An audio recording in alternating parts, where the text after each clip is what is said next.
So do you spend a lot of time online doing your trying to like keep your Prices skills up to date. updated and Sure, stuff like sure. that? Yeah, that's why I host the event. Iron sharpens iron. And if it's something that's super peculiar that I don't know about, I'll tell them, hey, I need some more time with it. I'll reach back out to you in a week. Mm-hmm. What I find. Wow. But most of the stuff I'm pretty versed in. There's not too many monkey wrenches. People throw at me, but yeah, it's pretty. I know I was looking through my stuff and I'm like, Yeah, it's all I'm like, stuff. I'm not bringing a table with me. Yeah. Did anyone bring stuff? You? Right now? Sure. A table in my truck. So yeah, do you have I'm surprised, do you need space in order to store things and? Yeah, it's basically my basement in my room. Yeah. It's very organized. What I have, I do. Oh. Yep. So again, if I was getting into furniture and stuff like that, I definitely need a warehouse. Again, Right. if I was a millionaire, I would have a warehouse because there's beautiful furniture out there, and a lot of people give it away. As crazy as that sounds, a lot of people do the shabby chic type of thing, which is a sin. But When they do what? shabby chic was painted white. Oh. It's paint beautiful old wood, just white. Sometimes I watch Antique Roadshow, and then my kids and I went to Museum of Fine Arts, and you get trapped in the maze. You're like, no, I don't want to go into the colonial room, and Yeah. we're in the colonial room. Yeah. It's not going to get out. And And I I'm was- like, look at that, some furniture. I've yeah. seen that on Antiques Roadshow. Yeah. I know that's really, really amazingly built. And so anyway, yeah, Juri. I have a funny story. So I was assigned to write a story about Rick by Boyden Library event, and then the Bobby Orr stick. So this couple came in, they had no idea, and then I wanted to interview them after he evaluated, and they were freaking out. There's no way I'm giving up my names. Because now they know the value. It's expensive. Yeah. And then I don't want anyone to come to my house and Yeah. rob it. I'm like, Right? Which happens quite a bit, People, So they which I respect. refused. Yeah, which I respect, I'm not going around telling, hey, everyone's got. Yeah. It was only a couple thousand, but still. Yeah, for sure. but you said if it was original, it was 20,000. Yeah, if it was original, 1 year it's before, then it would 20,000. have been really, really good for them. Really. Crazy, right? Yeah. Yeah. What's the highest appraisal you've ever given? Um,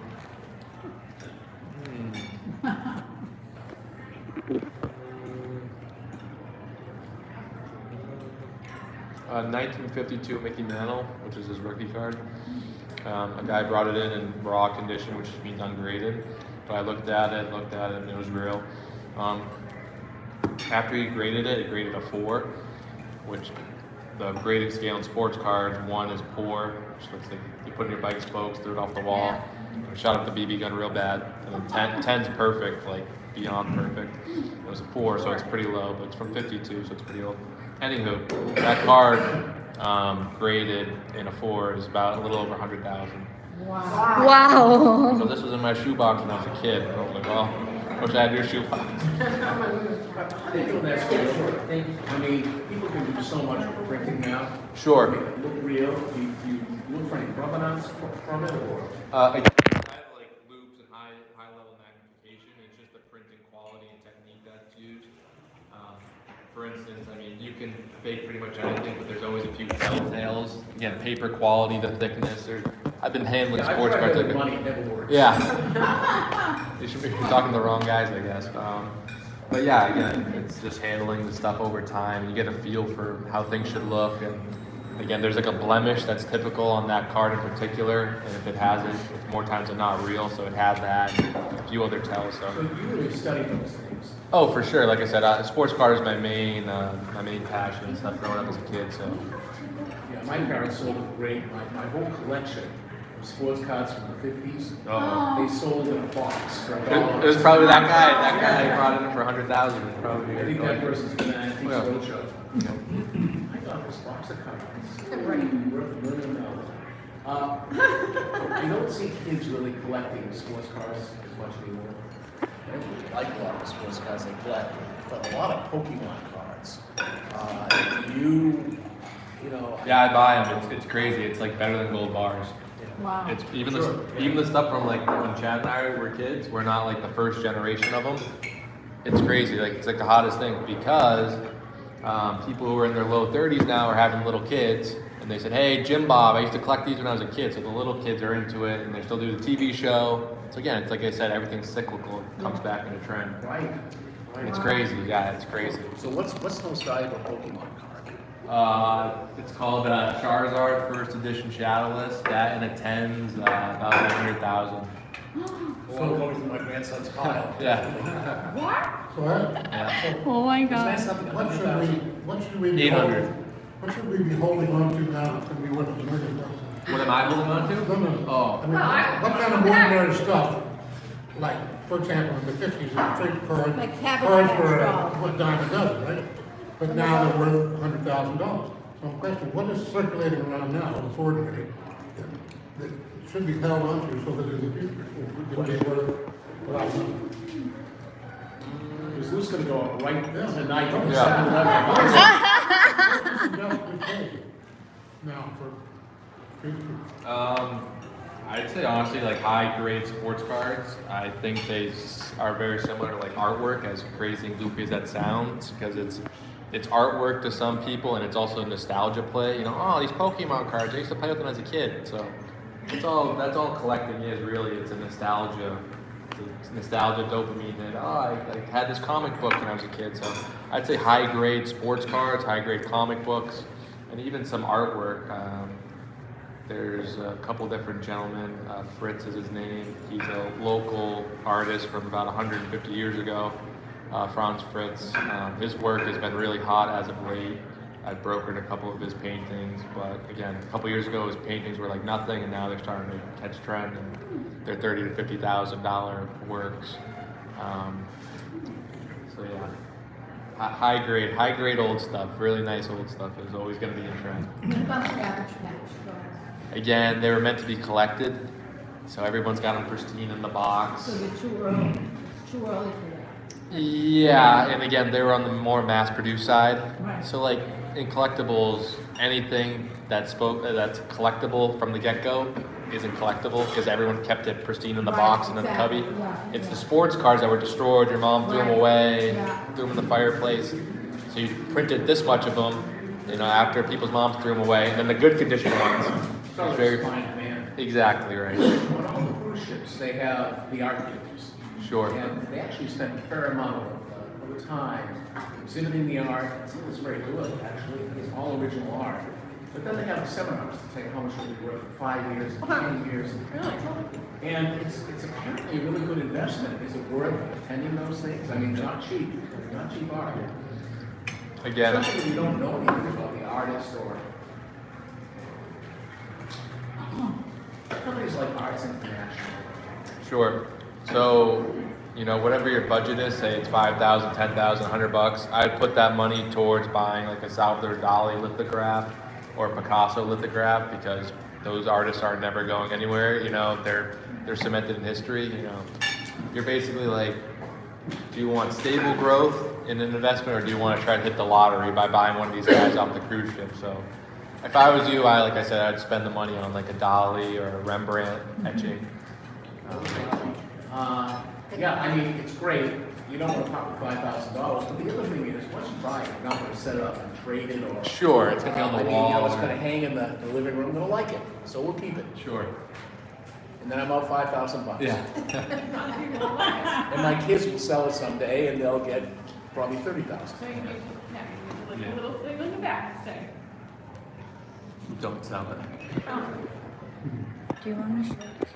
Art is either you really love it, or you're passionate about the piece, or the memory that it brings you, or the person who did it. Oh, Who was the artist. Those are the things that bring personal does value. anyone have some?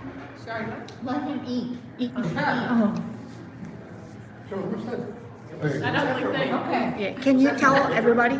yeah, so this is, Decanter. a decanter from Mr. Boston Distillery.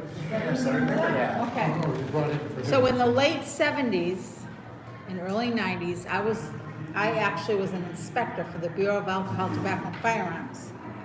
And I used to go into this company and make sure they were paying their taxes on the alcohol. And there were times when I actually had to climb up onto a railroad car and put the stick in Full of to alcohol. pull to make sure the alcohol proof was what they were saying was, Right. because that's how they paid the taxes. But anyway, I don't remember how I got this. I don't know. I wasn't bribed, so I know even that.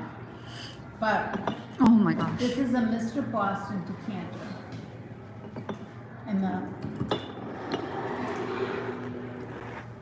he looked at it earlier, so he can brief. Oh, he did. That's okay. So he can Okay. talk So about was it. this man like some important, like, mayor or something? No. Kind of like the founder or something. Like Randy Fowler. I mean, it was an old company was, it's gone now, but I mean, back then it was, you know, High-end, very high-end. high-end whiskey, Alcohol, yeah. How much is the value? Again, something like that we were talking about earlier. The collectors who were after that, the badge on the front is a little Yeah, damaged see, just now from this is damaged. just from the wear, again, which is typical for a piece being 60 years old, because that's from 19 it's from 1970. Wait, 1970. Yeah. Getting Oh up my there, God. 50 something. So again, a piece like that, I there's was different. really young. So like 20 years before you were born. No, I was very young at the time, yeah. But yeah, a piece like that. You I were, was, I'm you were the telling you. youngest employee of the I was probably in my early 20s, eight. so yeah. They probably hired you right out of kindergarten. Oh, please. Anyway, let's go to the value. But yeah, a piece Yeah. like that. There's different decanters from the 60s and 50s. Those are more on the desirable side of Ferrari and Cadillac. They did different partnerships with different distilleries. Boston reference is cool since we're in the suburbs of Boston. But Yeah. a piece like that in the shape it's in, about $80 to $120 Wow. would be the retail or something like that to a That's decanter, cool. Take it. to a decanter collector. That's To cool. a decanter thank you. collector. Which they're That's There are cool. now. which is great. Which is Yeah. crazy. I There's a know. collector for everything. Again, just Is that part of the thing is trying to find the collectors? oh for sure. I mean, you can have the greatest thing in the world, but if Or you're if you don't not have the in the right network, person, yeah. exactly. So I know, like I said, I know so many people. I Wow. know furniture people. I So know Jim has jewelry something. people. A lot of the jewelry I keep for myself. I don't wear the women's stuff, but Right. I got one question, unless Jim, if you wanna go first, go right ahead. Let me see if I can say this. Sure. That is right. How much is Bye. that bottle Thank worth? you, Lou. Jean Baptiste, What, Lou, 29? Jean Baptiste Pogolan. Hello. Say that again? Say it I loud. can't say that again. I got an idea of that. It's a beer. It's a beer, a bottle opener. Yeah. Suppose you could open soda. Oh, it's a bottle opener. I know. Yeah. I mean, it's brass. It's probably mid 20th century because it's just commemorating his life and his death. Again, it's probably like $30 to $40. I don't think it's worth a whole lot.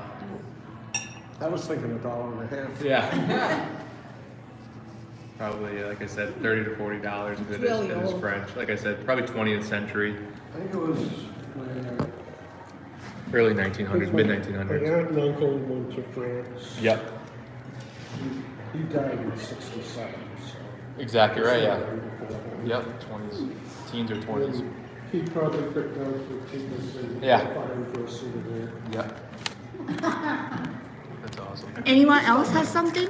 Do you do any old carpentry tools, like 100-year-old planes and stuff? I see a lot of it, but again, everybody has that stuff, and it's one of those things that there's not a huge collector base for it. It's one of those things that like a Cracker Barrel or something will hang from the rafters, a drill, but there's not a huge market for it. I got one question and then I'll let you eat. Sure. Yeah. Has See the- anybody ever been see the upset ear. See with the the ear. number you gave them? Or Oh, for sure, for sure. Yeah. Has anybody ever been really upset? What year? Like how upset? Like, how much? Yeah. Punch him in the nose? Yeah. Upset? I mean, there's definitely people who are disappointed, especially with like China and the glassware. So just telling me, the sentimental value is obviously higher than the retail value. And again, like I said, interest ebbs and flows. So China about 20 years ago was relatively hot, and now you can't give the stuff away. So again, if you don't time certain things right, you just kind of held the bag or stuck with it, and which is a shame. It's all pretty stuff, and just our whole culture's changed. We got paper plates now. Nobody really cares. Busts out the china and the sterling silver stuff. So culture changes, and supply. It's a supply and demand problem. There's huge supplies of this stuff, and the demand is so minuscule. It just kind of is what it is. It's neither here nor there. But yeah, there's definitely been a few meltdowns for sure. When you were talking about the clothing, I thought that was interesting because I've heard, sort of some circles, not so much about the value of the designer clothes or whatever, but the idea of recycling stuff rather than just having it go into, which I would imagine would be sort of an angle, although that's not really your main focus. That's actually funny to say that. Not necessarily vintage, like designer clothing, but I have a buddy that, like when you bring bags of clothes to, behind the church or whatever, and throw them in there, he'll go in there and buy clothing for cents on the pound and find stuff worth $5. And if you find 100 things worth $5 and you spend $5, it adds up. And that's what he does. That's his business model. Wow. But like you said, he's not finding Louis Vuitton stuff in there. You never know though. Yeah, who knows? Yeah, maybe. I know he already evaluated, but my son found this money, 1969, $10 Very in nice. Florida. Very nice. You make But- that sound like it's a long time ago. No, he said this is as old as you, mommy. And I said I was born in 1976, and now he corrected it. This is older than you. It's old. So Thank you he so wanted you to see. But I don't know, if you already wanted. I did, yeah. So old paper money, especially stuff that's not torn or tattered, that's pretty collectible. Again, that's from the 60s, so it's not super old, it's not super collectible. And that's what was actually worth $10. Yeah, that's what money was money, yeah. We're on the gold standard still. But again, something like that, it's a nice crisp bill, about $30 to $40 retail for collectors, yeah. I'll give you 24 hours. So maybe Jaden keeps it to his grandchildren. Yeah, just have to keep it in nice shape, get a holder, and put it in a book or something, yeah, just gotta keep it in nice Can shape. you put it in a frame? Can you put it in a frame? Sure. Yeah. I'll, So you yeah, I will. said, so old paper money that's crisp, or Pat, over what age? Like, Again, 50s and 60s, yeah. Obviously, older the better. We're talking about silver certificates and $100 bills that are really nice, then you get into crazy money. That should be yours to share